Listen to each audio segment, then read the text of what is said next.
everyone, I'm so glad you could join me here today. I'll be talking for the next 45 minutes about my book Silver and Frankincense, which deals with the traditions of scent and personal adornment in the Arab world.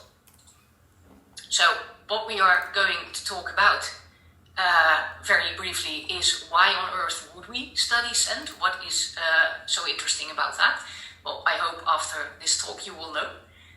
I'll go over what frankincense is and a few other aromatics, and then we'll dive into the values of scent.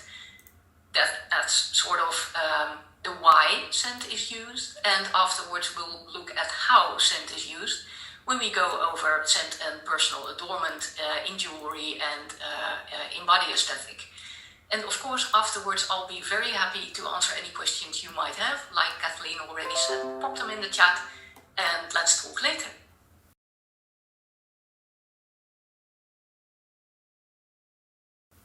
So, why would we study scent? For me, that's basically because it's the invisible part of the jewelry and the adornment we all love. If you see an object, it's disconnected from the world that it used to live in, so the sounds that came with it and the scent that accompanied it are no longer there.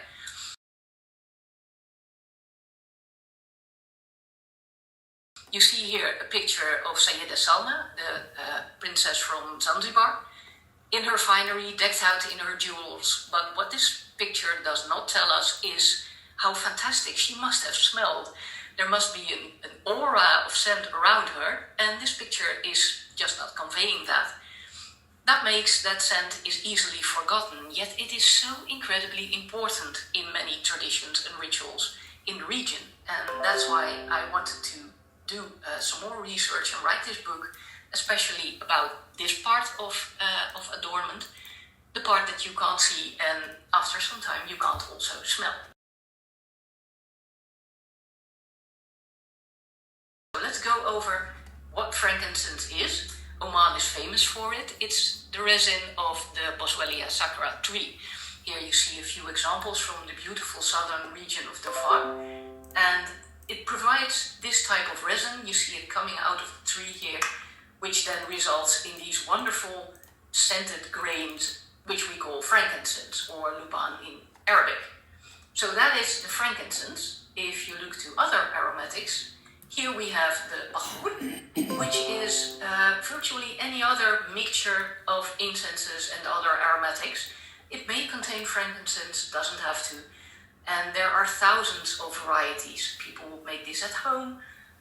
There are local recipes in for example, local restaurants, in local families, in regions. There are so many types of bakhur. It's very personal, and we'll come to discuss that later on in the talk. So that's the difference between frankincense and an incense mixture on the other hand.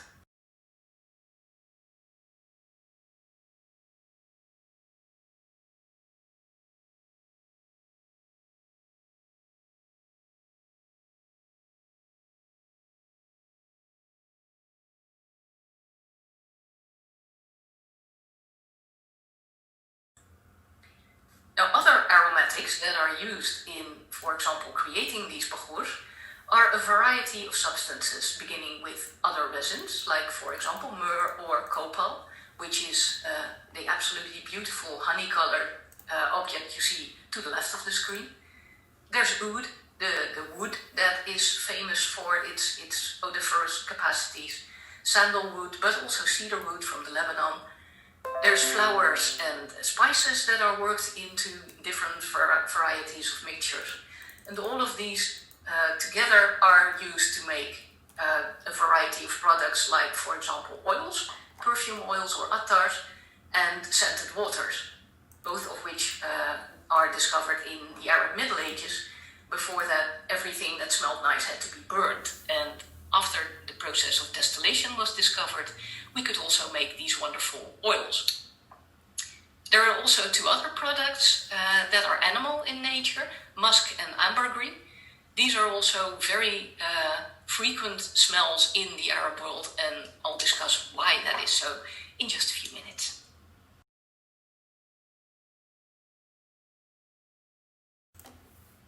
So now that we know what type of aromatics are basically used, let's have a look at the values of scent, because these go far beyond just spritzing on some perfume and smelling nice. There are spiritual values to be considered, there are very strong social values, and of course, scent has very practical values in that it smells nice.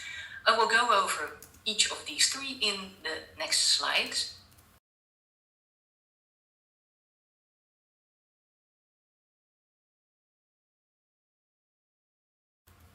Starting with the spiritual values. And this is something that goes back millennia, already in the ancient civilizations where you still had to burn things to make them smell nice. Scent is used as a way of communicating with a world we cannot see. And if you look at what actually happens, that is kind of a miracle in itself. You have something tangible, like the frankincense grains that I just showed you. You burn these, they disappear, and in its place comes this wonderful divine scent that sort of fills up the entire room. The smoke slowly drifting upwards and also dissipating into the air is a sort of a communicator to this and another realm. So if you were to bring your prayers along with burning an incense, it would surely be carried upwards to the gods. And this practice of replacing something you can see with something you cannot see is a way of communicating with the divine, with the spiritual, that really goes back thousands of years. For example, the Egyptian queen Hatshepsut, she lived around 1500 before the Common Era. She loved the frankincense so much that she actually had 2 trees shipped over to Egypt to be planted there, because she wanted to be able to have access to this wonderful fragrance at all times. You can still see the remains of those trees, by the way.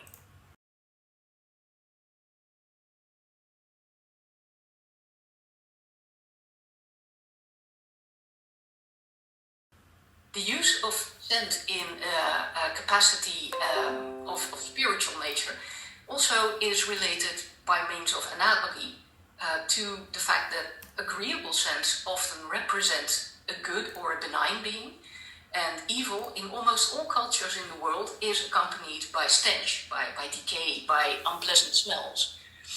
That also goes for unclean places, like for example your bathroom, but also ruins in the desert, old and dilapidated houses, the desert itself, other deserted and uninhabited places. These are all places that are unclean, that are usually not smelling too nice, like garbage heaps, for example. And evil resides in these places. So keeping yourself clean and smelling good is a way of keeping these evil forces out.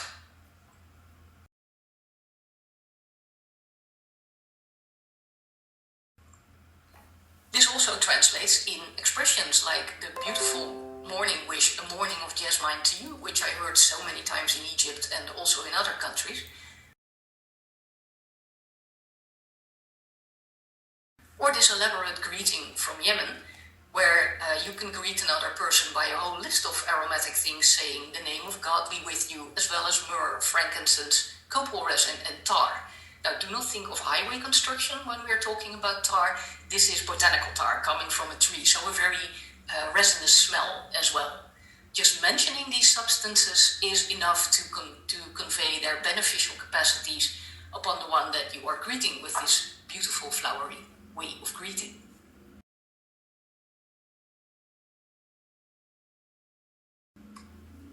With the spiritual nature also associated is formal religion. Here you see the incense brigade in Saudi Arabia welcoming pilgrims on the Hajj to the holy places in Mecca.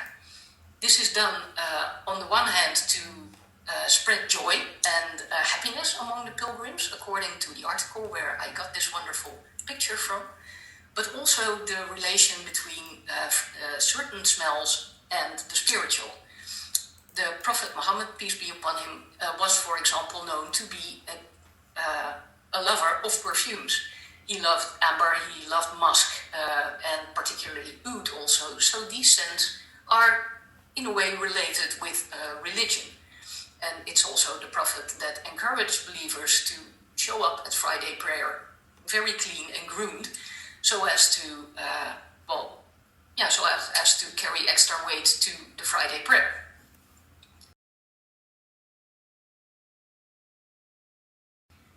As important as scent is in formal religion, it's certainly as important in informal religion. And here is where there is an extremely wide variety of practices, of rituals, of activities involving scent, and not just in the background. Scent functions as an active agent that helps spells, for example, to be effective, and that can also be used to untie spells. This is me many moons ago in Marrakesh, where I needed to have an amulet made, a very specific amulet for a specific purpose and a specific person. So you can't buy these, you will have to search out a ritual practitioner to have these made. And this doctor that I was with wrote me a charm, it was a written charm, and then handed me a shopping list of ingredients to assemble a bahour that I needed to burn when I was to activate this amulet. So simply handing over the amulet to the person it was intended for was not enough. It would only work if I burned the incense that was prescribed, much like a doctor would prescribe a medicine. So I went to an attar shop where I could get these ingredients, and the man behind the counter really looked at me and said, "What have you been doing?" Because he recognized the list of ingredients and knew I was coming there for an informal ritual purpose.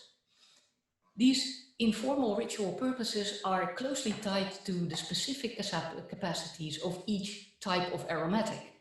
If you look at myrrh, for example, in Yemen, this is called hijab, or meaning amulet or talisman or protection, because of its capacities as a scent that keeps evil away. There are also specific scents that can untie spells. For example, fasouq, as it is used in Morocco, cannot be used in the vicinity of people who wear amulets like the one I had made, because it will sort of incapacitate the amulet itself. There are literally thousands of examples all over the Arab world of informal practices involving scent. I've listed several in the book and I could talk about it for hours, but I promise you I won't. Now we know how scent is operated in a spiritual way. Let's have a look at how scent accompanies very specific stages in a woman's life, especially for women this is important.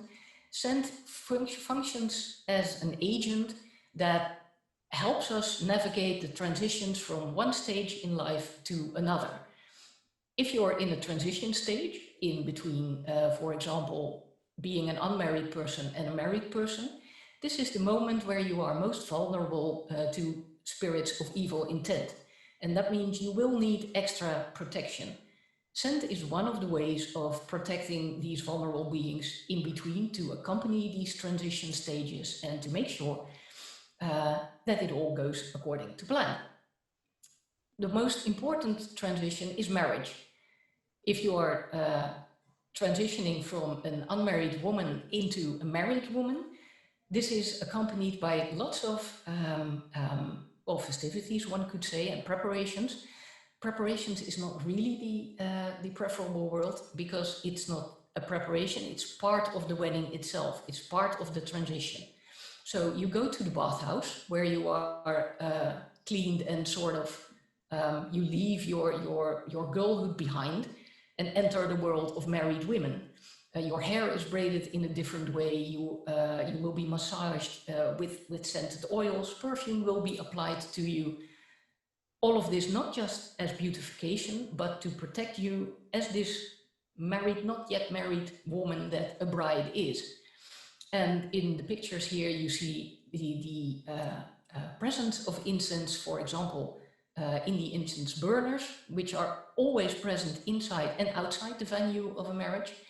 In the application of rose water, for example, the application of henna, which we will talk about later. And this also goes for the guests. If you are in a wedding venue, you will have noticed that you are literally doused in perfume and fragrances, either by perfume sprays or with incenses or both. All of this is to protect both the space and the people in it from evil. The next transition stage is that of becoming a mother. If you have given birth, then two people need protecting, which is the baby, of course, and yourself. And scent is operated here in two very different ways for these two beings. The use of scent focuses on the baby primarily. This is the most vulnerable creature and it needs to be protected. So there are lots of rituals where the baby is blessed with certain scented aromatics that are rubbed onto its body. Its head is being blessed with rubbing certain incenses on it. And in general, the baby is taken care of to be very well groomed and cleaned. There are some countries where the exact opposite is true, where the baby is kept as dirty as possible in order to make it unattractive for jinn.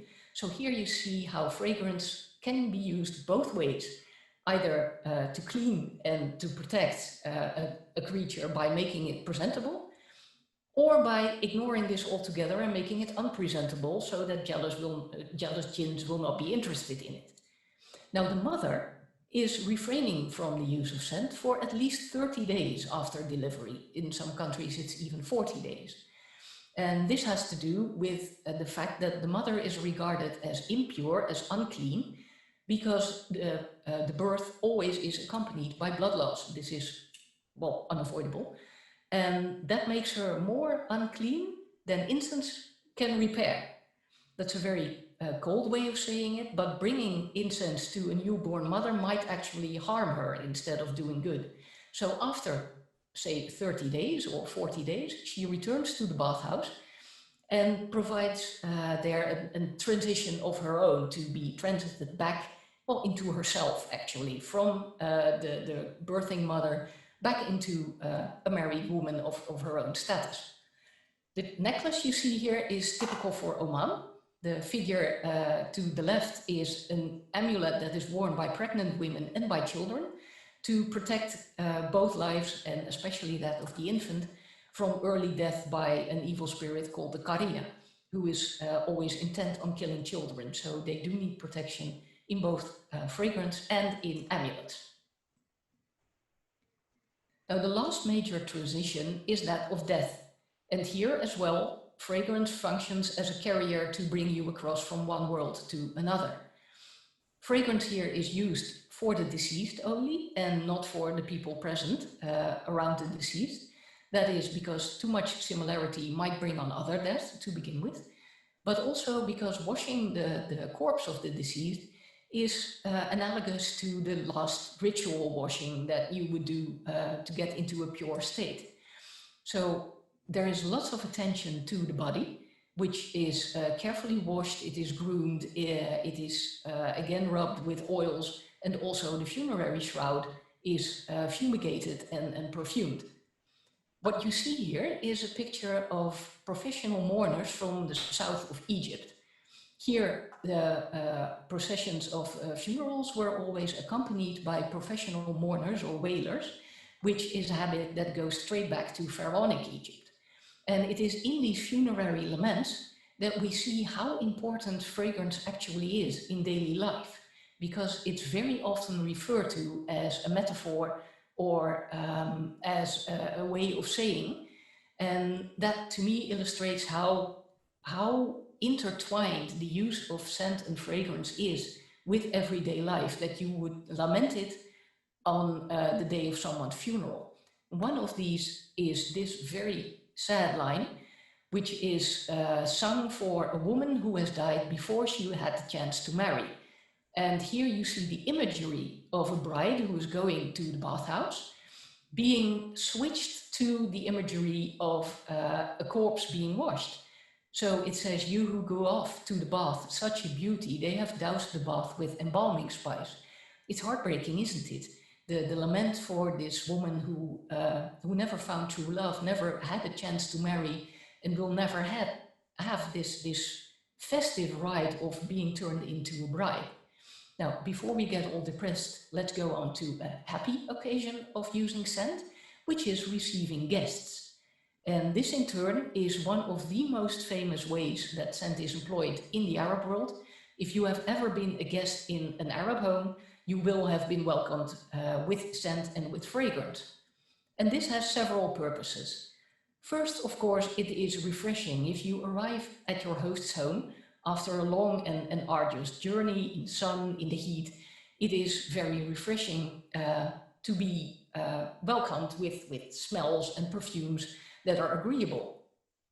But also, it is a very beautiful way of welcoming someone into your household by enveloping them in the same scent that you use. And this alludes to our most basic of instincts, our sense of smell, by saying to a stranger who comes to your house, you are no longer a stranger, you are one of us. You share the same scent, you are part of this household now. There is, in my opinion, no more gracious way of welcoming someone into your home and opening the width and depth of your household to your guest. So that is a wonderful way of honoring and including a stranger into the household. It also functions as a very clear marker of time.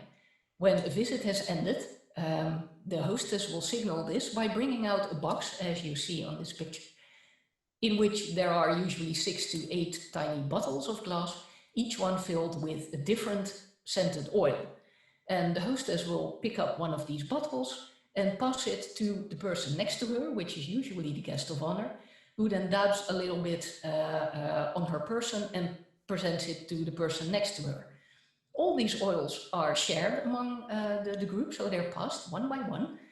And the interesting thing is that the application of these perfumes varies per scent. So there are scents that you put behind your ears, there are scents that you put under your nose, scents that go on your wrists or in your hair, and everyone knows that. Just by smelling the scent, you know where it goes, which to me also is a wonderful, nuanced way of refreshing someone before the departure. Now, after that, you are past an incense brazier, as pictured in the middle, and you will use this to go under your armpits, over your chest, under your hair or your head veil. And when you are perfumed like such, you will take your leave and say your goodbyes. And what I particularly like is how this habit translates into other ways of materiality.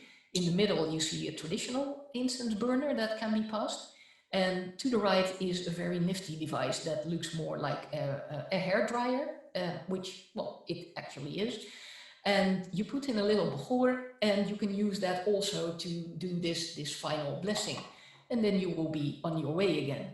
Now, when the visit is ended like this, everyone knows it's time to leave. So there is also a saying, there's no coffee after the oud, named after the most famous scent that is offered here. All these perfumes that I've been talking about so far would have been created by the lady of the house, such as you see in this picture here, which is a lady from Algeria. They would know what mixes to make that would appeal to their household, recipes shared from their mothers, or they would go to a perfume shop to have their own personal blend made. And this constitutes a sense of identity. You would not only recognize a person by the way she jingles when she walks with her jewelry or the outfit she's wearing, but also by the way she smells. And this sense of identity also translates in the case of Oman to a national level when we look at the perfume house Amulets, which was founded at the request of the late Sultan Qaboos in 1983, because he was looking for a present to give to official state visitors. And what more befitting could that be than this same sense of perfume, of enveloping the visitor in the national scent of Oman, based on frankincense, which is one of the favorite products of Oman. So here you see how identity is also shaped by perfume. And I really wanted to show you this picture of a wonderful incense burner as it is visible on one of the roads in Oman. You see how it literally dwarfs the little tower beneath it, but it also, it sort of shares a sense of this is us, this is our identity. And then the practical values. Incense is used to dispel lingering scents like cooking scents or other scents that you will want to get rid of. If your house smells a bit stuffy, you're known to just whisk a little incense through it. And this is particularly important to keep in mind, as we are slowly but surely forgetting that especially the past used to be a very smelly place. Here, for example, you see the tanneries in Fez in Morocco, and especially the basins in the back, the white ones, they smell incredibly pungent. They are very, very smelly. And there would be lots of smells like this around, like the tanneries, but also butcher shops, the smells of herbs and flower bazaars. I personally really like the garlic soup in Cairo. The amount of garlic there it's such an odor that it sort of creeps into your pores. I love it. But the amount of scents on the streets used to be much higher than what we are used to now. So counteracting these scents also really requires a lot of fragrance in return.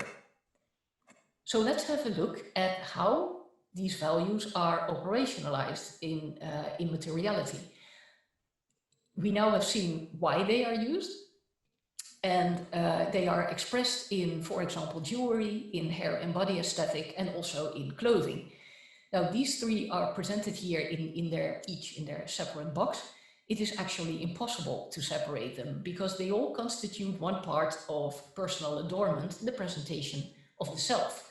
So I will try to differentiate between them a little, but it's virtually impossible. They all form part and parcel of how you present yourself. These are very particular to Oman and one of my favorite jewelry items. These are glass bottle stoppers of the exact perfume flask as I just shown you in the hospitality ritual.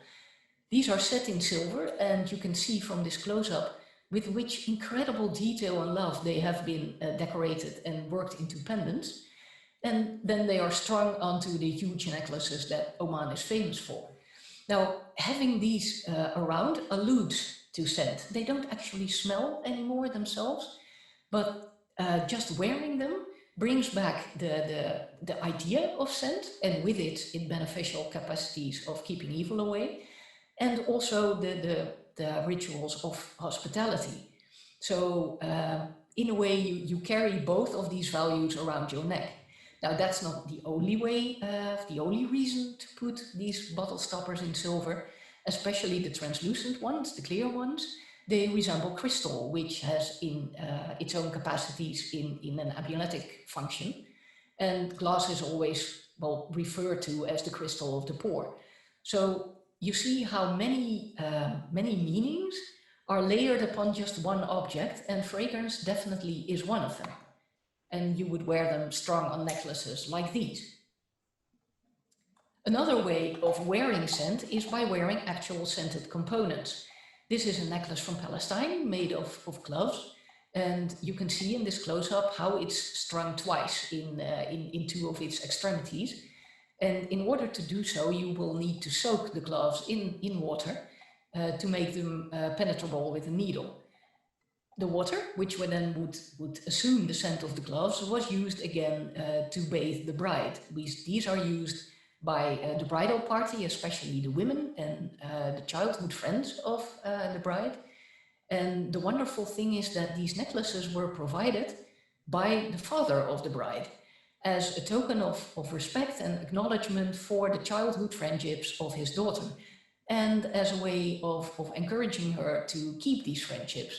So here you see scent as a beautiful connecting way while you transition from a girl into a married woman, to just bring along your friends with you. Another way of wearing scented components is here in Tunisia. This way is also used in Algeria and to a lesser extent in Morocco. This is the use of scented paste, which is then formed into beads or other ornaments. And creating this scented paste was also an activity that women would do together. It takes several weeks for the paste to dry entirely. And during this preparation, the grinding of the ingredients and the cooking of it slowly into a sticky paste, that would be an excellent way of talking to the next generation, the girls that will be helping, about, let's say, the birds and the bees. So it is a way of connecting generations. These beads smell incredible when you wear them. They give off wafts and wafts of scent when they are in contact with either your skin or the warm sunlight warms them up. And they keep on giving off this scent for, well, really hours. It's absolutely fantastic. These would also be worn by married women only, as young girls do not wear perfumes and scented materials. That's another difference of a stage in life. And you can also use jewelry to carry scented components in. On both sides of the screen in the round pictures, you will see jewelry from Morocco. To the left is a hair ornament, which was worn braided into the hair or into the headgear. And if you look closely, you see that it's filled with wool. Through the openings of the ornament, you can drip in some scented oil, and then as the ornament moves beside your head, it gives off this scent again. And to the right, you see a little container containing ambergris. This was also worn hooked in the hair or to the clothes. And while it moved, it also fragranced the air around you. This particular pendant is very small, as ambergris is really expensive, and you need only just a little piece of it. It was also used to dump into your tea, for example, to give it just that extra fragrance. Now, in the middle are two fantastic necklaces from Oman, one of which I am wearing here. I hope you can see it. And these are also known to have been repurposed from an amulet function, which they originally had, into a function of carrying scented, for example, scented textiles or fragrant flowers. So when you open some of these in the recent past, they have been known to contain fragrances instead of amulets, which to me is a wonderful way of repurposing an old form. If we then move on to body aesthetic, I'm going to show you 3 ways in which materials, scent, color amplify each other. And a great way to start with that is the henna, the decorations you see here. Henna itself is a great material because it's said to contain baraka or blessing. So if you use henna in your hair or just as a paint, let's say, it will convey this baraka or blessing upon you. So it not only has very healing properties for the quality of your hair or your skin, it also has spiritual powers. The same goes for substances that are yellow in color, like for example curcuma, which is called khord in Arabic. If you have a paste or a substance that is yellowish in nature, it will also contain this baraka. So you choose this material not only because it works as a dye, but because its substance itself is said to contain baraka. Now, if you take this material, which is blessed in itself, and you amplify these blessings with fragrance, you get an extra layer of protection, which is often also used in marriages, as we see here. So to the left, you see how rose water is sprinkled onto henna in the palms of the bride. And the yellowish paste that you see in the middle and to the right is put upon the bride as a blessing of sorts, but also upon the guests. In the Emirates, for example, bowls of this mixture called dihan are passed among the guests to paint their faces with in a gesture of blessing. So it's not really applying paint, it's blessing and protecting yourself, because as we've seen before, marriages are events where evil spirits are lurking, so it's best to be better safe than sorry.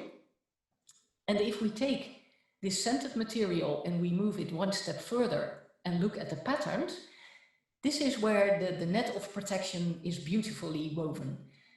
Because the patterns that you inscribe with this scented, with this blessed material on the skin are not just decoration. They are meant to protect you.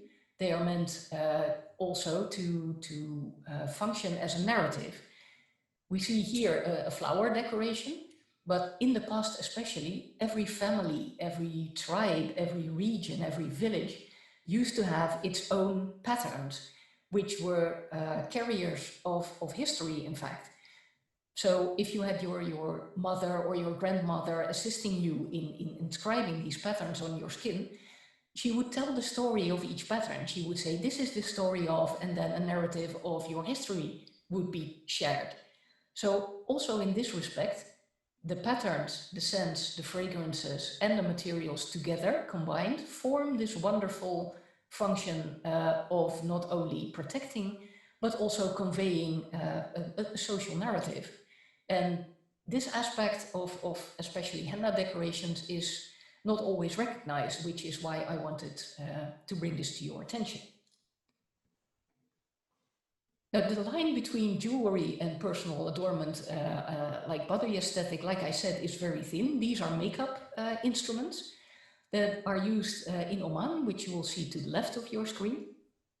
And also in this eye makeup, frankincense is often used, or other scented materials like rose water, again, to bless the material and to make sure that you add some extra blessing to the application of the eye makeup, which in itself is, again, a ritual that my friend Jolanda Bos wrote a book about.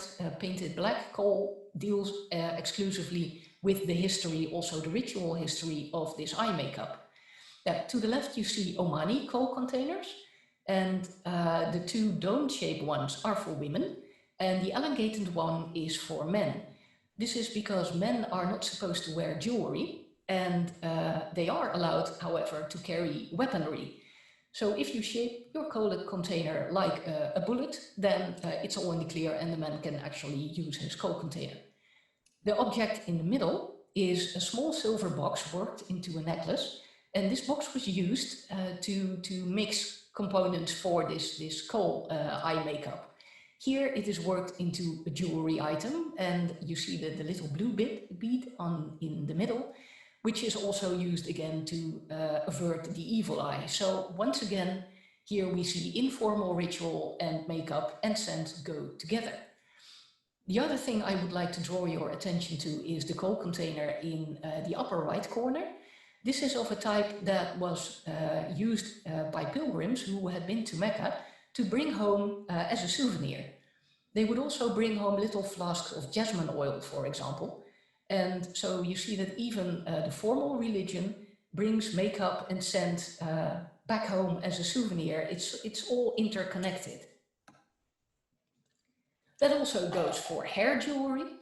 You see the same relation again between carrying and jewelry in the packages of Moroccan henna to the left of your screen, where you see one of the most iconographic ornaments of Moroccan attire, the fibula of Tizerzai, depicted on a picture of henna.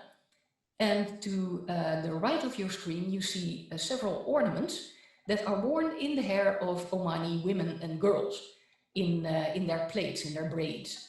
And these would have been stuffed, as you can see in the center. Here you see a close-up where it is one of these ornaments is stuffed with palm fibers. And if you look closely, you see this resinous substance on top of it. This most likely also has been used as a carrier for fragrance. So you wear this fragrance in your hair. Hair care also is of extreme importance, again, in a marriage where the hair is styled as that of a married woman. You discern between the appearance of a girl and a married woman by everything, the way she smells, the way she uses makeup, her jewelry, the way she dresses, and also her hair. So if you look to the right of your screen, you see several ornaments that are worn by unmarried girls and children. And to the right of the screen, that changes. When you're married, you wear different ornaments, either in your hair or over your head veil. And sometimes it is ornaments like these that reveal the presence of scent long after it's gone. This is a very close-up image of a braid ornament from the Dra Valley in Morocco. And if you look especially to the upper row of beads, to the left of your screen, you will see these patches of what resembles dirt. And I admit it looks rather dirty, but these are remnants of scented paste that would have been worn in the hair. The hairstyles of the Amazigh women in Morocco are fabulous. They are really creations that also vary per tribe and per region and held in place with scented substances. And of course, some of that it ends up in ornaments worn in the hair. So this is one of the ways where you can still see traces of that scented past in an ornament. And I'm a bit of a nerd. I would say don't clean this, but of course it's all up to you. Should you want to clean it, please do make a note of the presence of these patches of dirt, because they share a part of the story of this ornament. Now finally, there is wearing clothing, which is also very intensively fumigated and perfumed. This has a practical reason, of course. It keeps out vermin and moths and other insects, but also it adds to the prestige of the wearer and it honors the person that you come in contact with. And fumigating clothes, it really is a very serious affair. That's not just spraying a little and be done with it. You see on the right, on the left of your screen, the cover of the book. The image we chose for that is a painting of a woman in the Maghreb who is fumigating her clothes while wearing them. And that is also the function of the trapezoid object in the middle of the screen. This funnel-like object is placed over an incense brazier, and so it channels the smoke upward. And what you will do is you will step over it with your clothes on and fumigate both your body and your clothes that you are wearing at that moment. Larger examples of this very type are constructed of lattice work, and they can be up to 0.5 meter high. And these are used to incense your wardrobe. So you would spread your clothes around it tightly so that no air could get out. And the incense is really forced to go through the fabric, through the textiles, and it permeates the fabric with smell. And if you've done that once, then you reverse the order. All the clothes that were on the inside will now be placed on the outside and vice versa. And then you have another go at it, which will ensure that the incense is really very deep into the pores, into the structure of the fabric. After that, you will store it in boxes as depicted on the right of the screen, which are often also made of odoriferous woods, like cedar wood, for example. And the veil, as depicted in the middle, would also have sort of secret compartments sewn in, which would be filled with frankincense or other resinous substances, which served several purposes. It would help to weigh down the head veil on the head. It would keep insects and vermin away. And it would also spread a very pleasant smell around the wearer, for all the reasons we have seen before in this talk. Now, to conclude, if we look at scent, I hope to have shown to you that it does so many things beyond just adding a nice smell to something. Scent, as we have seen, purifies. It purifies a space, it purifies a person, and it's very important in religious activities. It protects those who are weak, and it transforms you on your way from one stage in the life cycle to the next. It is used to bless. It actively blesses and protects you.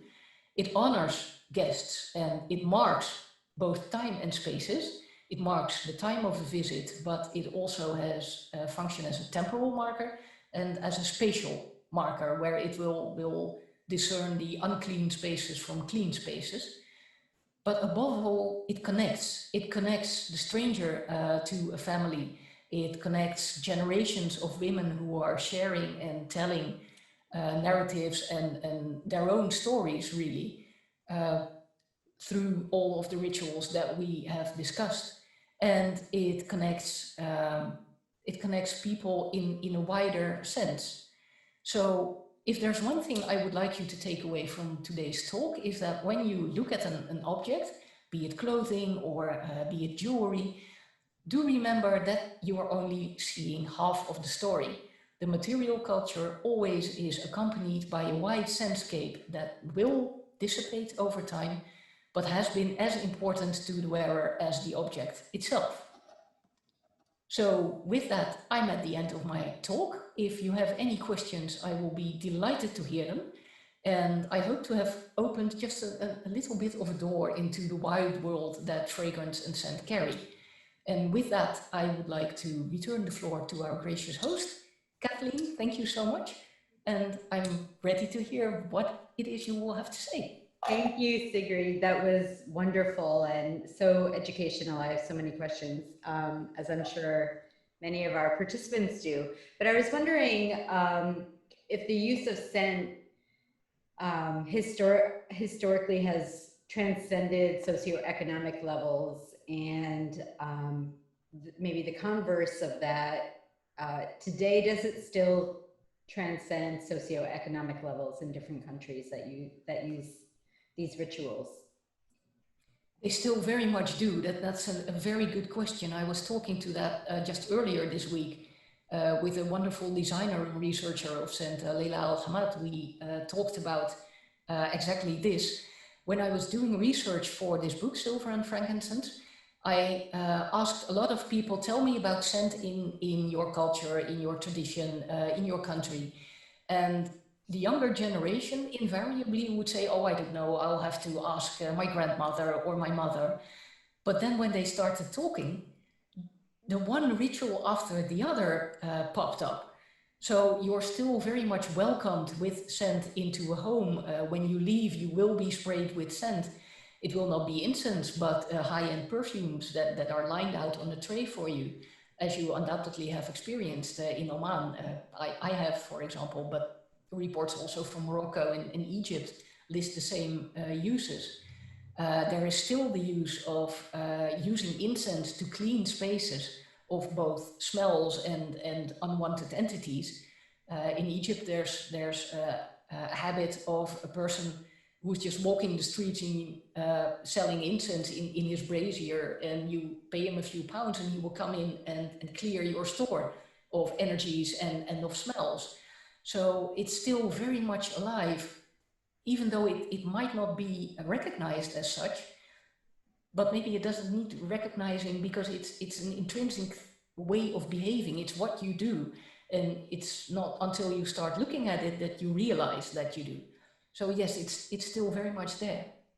That's so interesting that it's such a second nature now, and so incorporated into people's daily lives that, for example, the younger generation, as you said, doesn't recognize that they're using it and incorporating it. And I wonder, that was actually part of my second question, because I was wondering with, development in the modern world, we're such a technologically connected world now. Children grow up with different focuses, and I know countries like Oman are special in their focus on preserving culture and preserving traditions, but other countries in the region perhaps may be different and maybe not promoting this as much. So I guess that was my second question, was how aware are, let's say, millennials and younger of these traditions and uses? Well, they are still very much aware, and that is also because the form changes, but not necessarily the function. For example, the concept of layering perfumes is still second nature to also the younger generation on the Arab Peninsula.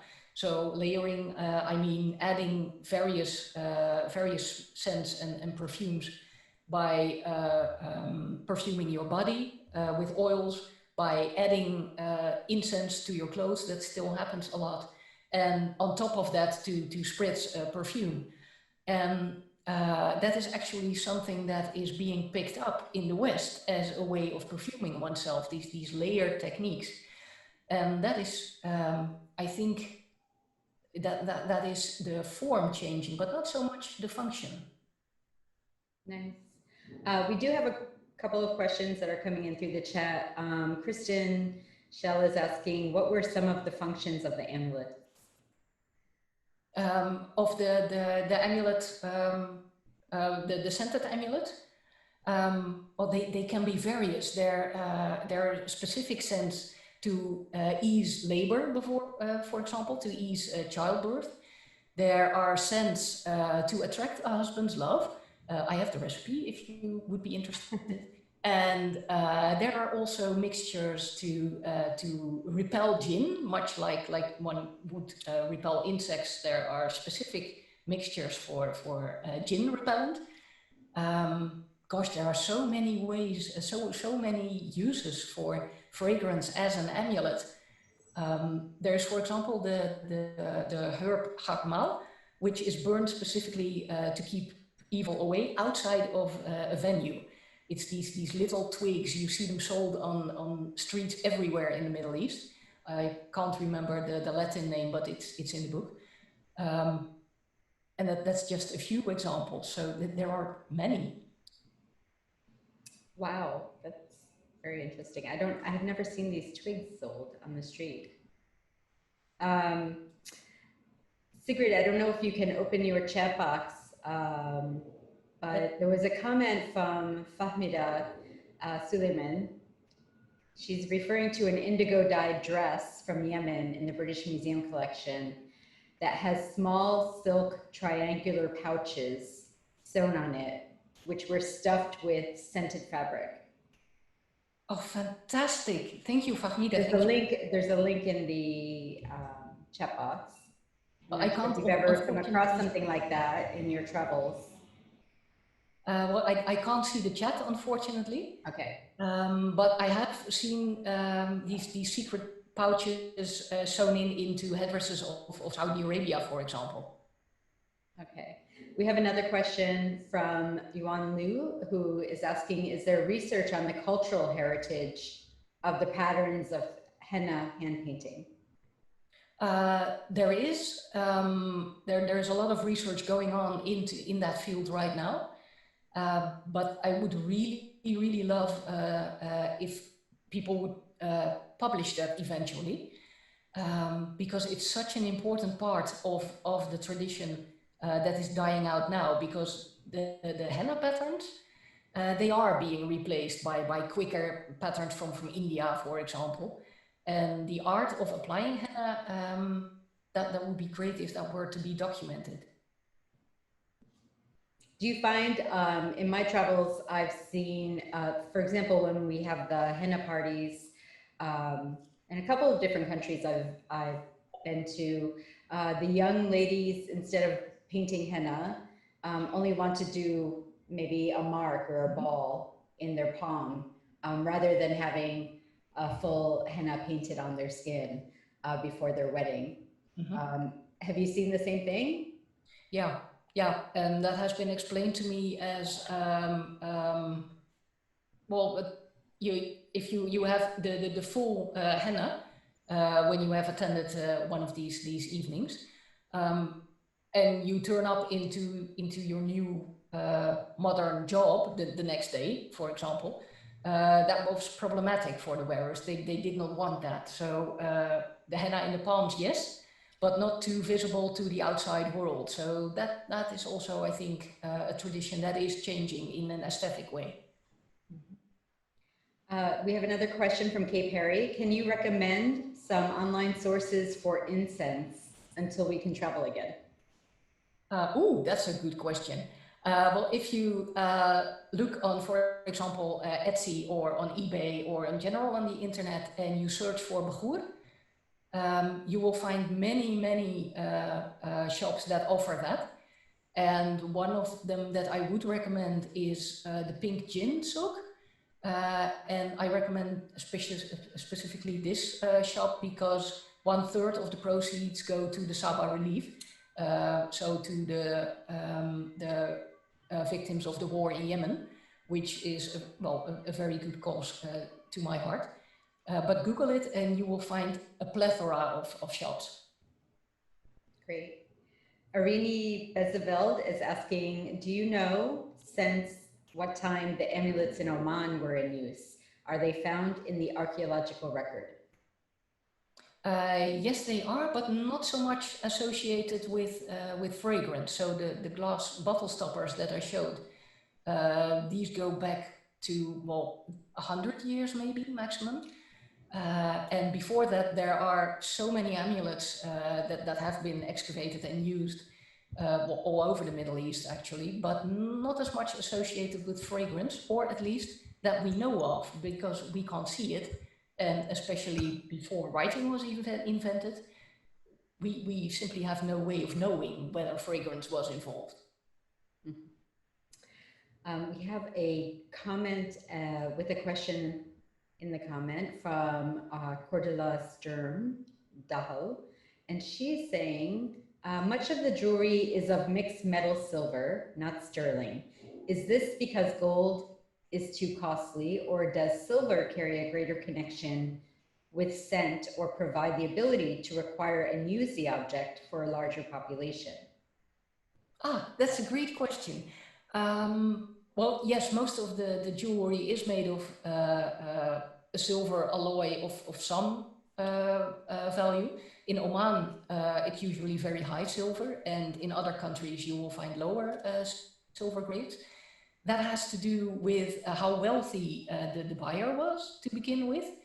If you could afford good silver, then you would buy good silver. If you weren't as rich, then the jewelry would be made of mixed metals or even of metal itself.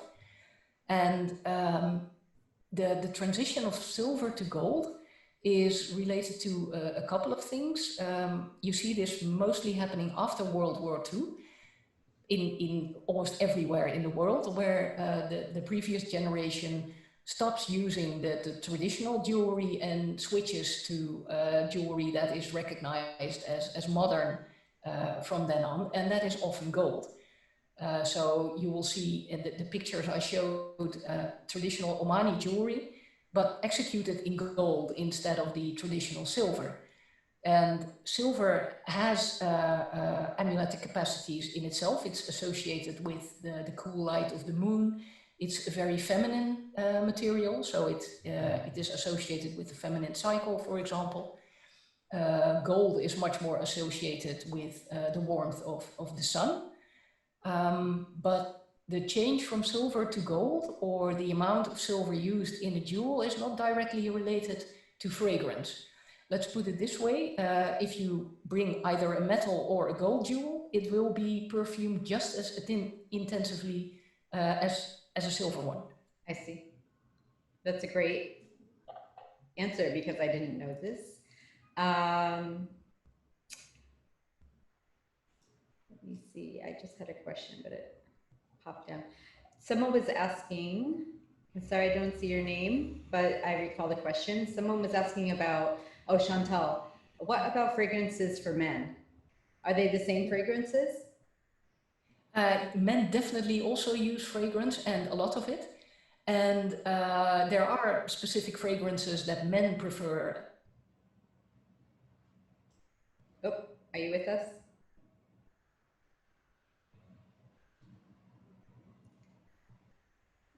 It looked like it just froze for a minute there. I see that. This has been wonderful. Thank you so much. This is brilliant. Thank you. Please do it again soon. Sigrid, we may have lost you. And I'm very sorry about that.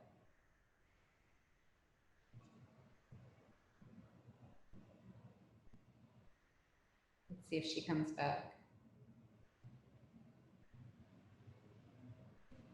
I think we've lost her, but I want to thank everyone for joining us. And someone had asked if this will be posted online. Yes, it will be posted online. So we'll have that up on the SQCC YouTube channel soon. And I believe Sigrid will also be sending it out to her mailing list. And thank you to all of you for joining us. I see a lot of new faces. I see a lot of old friends as well. And it's really wonderful to see those who are our old friends, because we haven't seen you all year, so, or longer. So thank you all for joining us, and we hope to see you at our next event. Bye. Thank you for making it happen. Thank you. This is true.